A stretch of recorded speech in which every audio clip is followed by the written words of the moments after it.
Hi, welcome to Cook with Roy, and I'm Roy. Today we got a very special episode. It's our episode number 4, and we're doing fried chicken, but we're going to put a little bit of a different slant on it. We're going to make it gluten-free. I've been working with preparing food gluten-free for 16 years. Why is that? Because my wife in 2003 was diagnosed with celiac disease. An easy definition of celiac disease is that your body is no longer able to absorb the nutrients from the food that you eat. When anybody has a situation where they can't eat the food maybe that you and I can have, maybe they have a peanut allergy, maybe they can't have seafood or shellfish, or in this situation they can't have gluten, which is found in wheat flour, rye flour, and others. It can be very isolating. You know, you go to a work event and everybody brings in cookies, cakes, and donuts, and you can't have any because they have gluten in them. It'll make you sick. There is a difference between people who choose a gluten-free diet and people who have a medical condition and they can have it. Actually, for people like my wife who has celiac disease, it's certainly not a choice. Believe me, she would love to have a yummy donut every now and then. She would love to have a big piece of chocolate cake like she had when she was younger. And not being able to have those things, especially in a situation where everybody else is enjoying it, is sad. And that's why in our house we have tried very hard to incorporate things that she used to be able to enjoy, like fried chicken, into in a way so that she can enjoy it. And the bonus is it actually is very, very good, and I think it's even better than if you just use flour. Fried chicken. A lot of people are intimidated by it for a number of reasons. One is, of course, that you're frying something in a lot of hot oil, and that can be scary. It can be dangerous. But we're going to give you some tips and techniques today so that it won't be scary and it won't be dangerous. It'll just be delicious chicken. The other part of it is a lot of times it doesn't turn out very well, and there's a number of things that can go wrong. Number one, a lot of people overcook the chicken, or they undercook it, which is really a disaster because they bite into a piece and it's bloody in the middle and it's not done, and that is just not good. So the first thing we need to do is prepare our chicken. Now I have 4 legs and a breast today. It doesn't really matter what pieces you have. You can have thighs, legs, the breast, wings. The wing tips, I'd cut those off and use them for something else. But we don't have any wings today, so we're just going to use drumsticks and a breast meat. First thing I want to do is get a different cutting board than this one, and we're going to cut our chicken.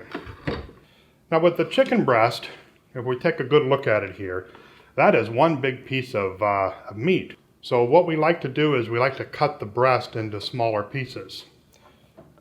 What we want to do is kind of divide it up. So we're going to go right here at this point, and we're going to just cut down the middle. When you get to the bone, saw it in half. Okay? We have our 2 pieces of white meat here. We're going to season them and the legs.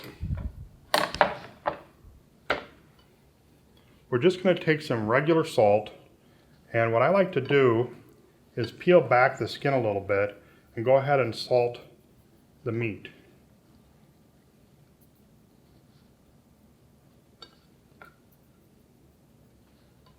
Now, you may have heard of brining the food. That's a situation where you put the chicken in a saltwater solution and you let it soak for anywhere from 4 hours to overnight.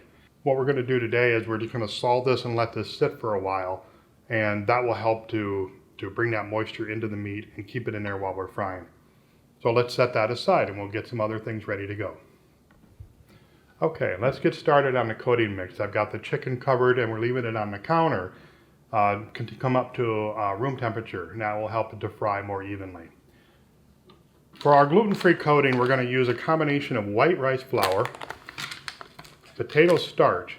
Now there is potato flour and there's potato starch. Be sure that you would get potato starch.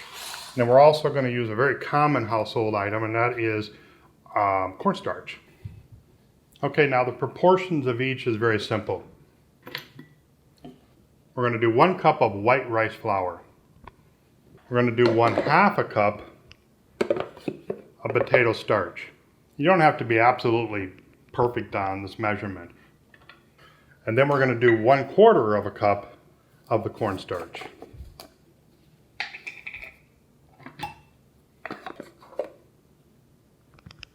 Now combine everything together.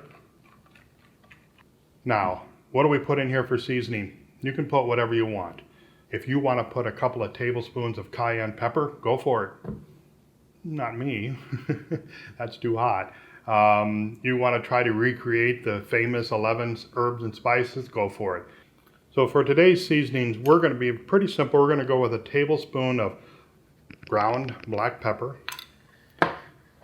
We're going to go with just a little bit of salt because we already salted the chicken a little bit.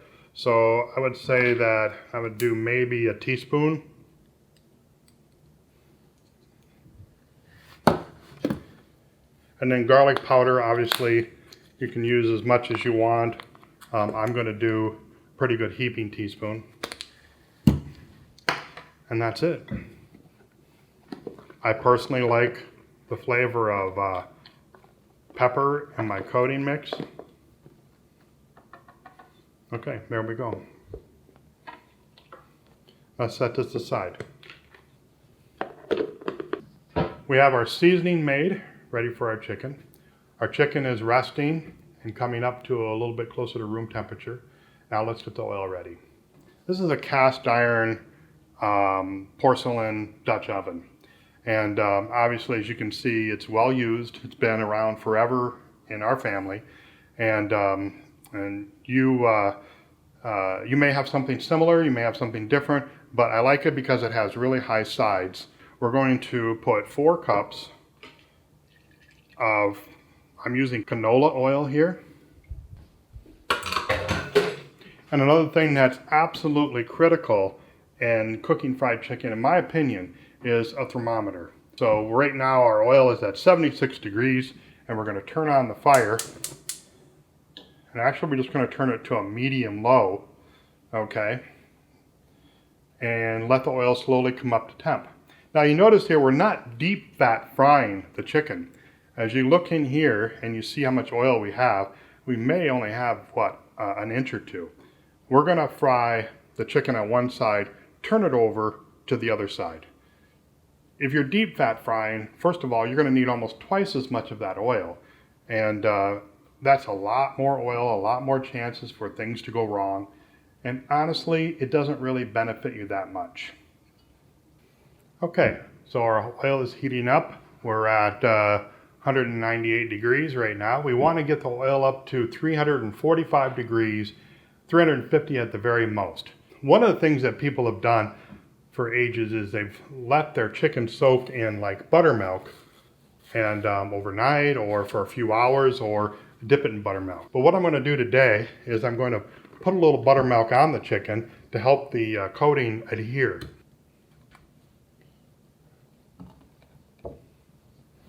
And then just put it around in the buttermilk.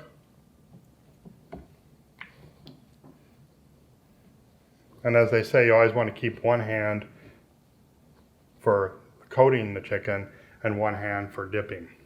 So we're going to start with the big pieces of breast meat. Put it in your coating. Really pat it on there. And shake your piece off and then lay it on your rack.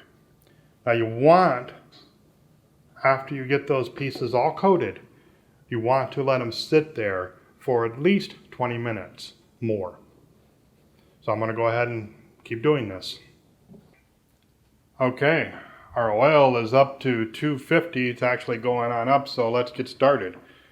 I'm going to start with the white pieces of meat and I'm going to put them in very slowly into the hot fat with the skin side down.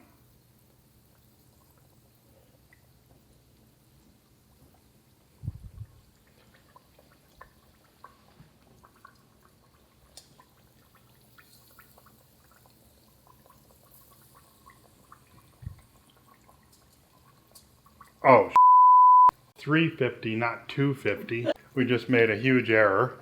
We, and anxious to get going, we were at 250 instead of 350 like I had mentioned. So these things happen, and you know what? Let's just go with it. I've got the oil cranked up here to as high as it'll go. The oil is increasing in temp. We're not going to put our legs in until it gets up to the right temp, but disasters can sometimes happen in the kitchen, and when they do, just keep moving.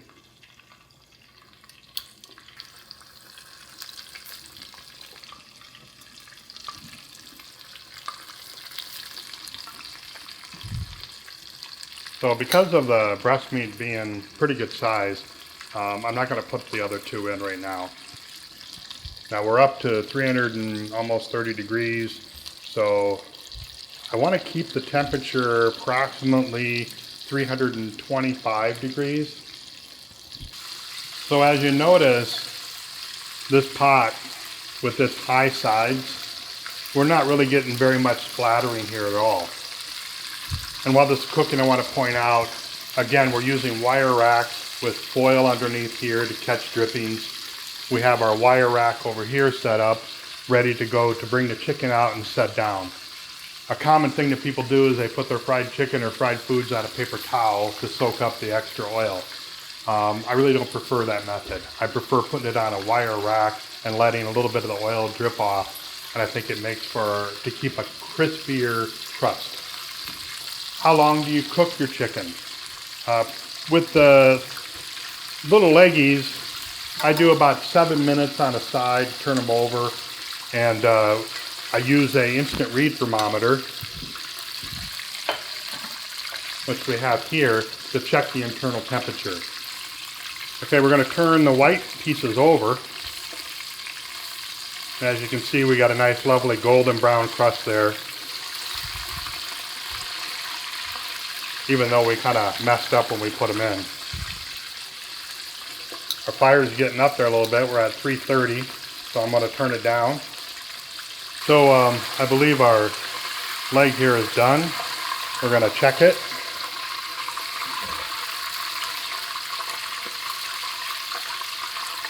Try not to get it too close to the bone, but yeah, we're well done. Well done. Let's check this piece here.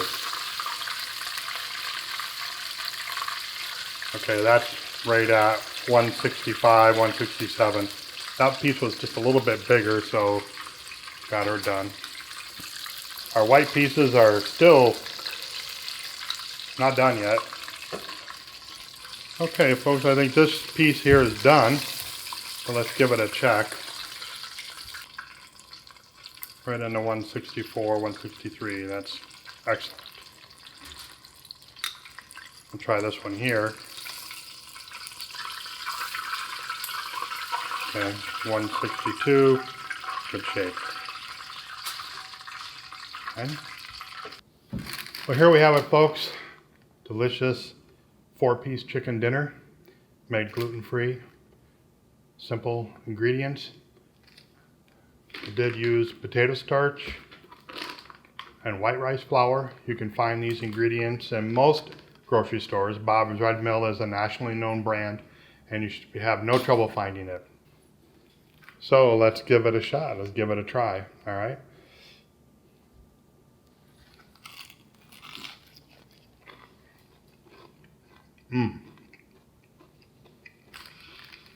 Delicious crunch, juicy. As you can see, very juicy, very flavorful.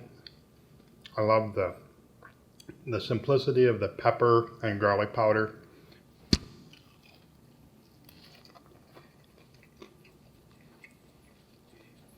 There is something magical about fried chicken. I think it is one of the most popular dishes in the world. If it's not, it should be. That is so good. So if you've been intimidated or you've had some poor luck making fried chicken, remember these quick and easy tips, and I'll list them below also. First of all, bring your chicken up to room temperature. And I believe a good tip is to pre-season it with a little bit of salt on the meat. So pull the skin back, season it lightly, put the skin back over, season that, and then let it sit for a little bit. And then coat your chicken in a simple coating. If you don't want to use the gluten-free flours I recommended, use flour, maybe put a little bit of cornstarch in. I think it really adds to the crunch and the flavor. And then let that sit and develop a little bit of a paste on the chicken so that it doesn't fall off when you put it in the fryer. Next up, fry it at the right temperature. If you like this video, please press like. Please subscribe to my channel if you haven't already. I certainly do appreciate all my viewers. And if you have any questions or comments regarding this recipe or others, please leave them below in the comments. So this is Roy with Cook with Roy. Until next time, thank you and enjoy.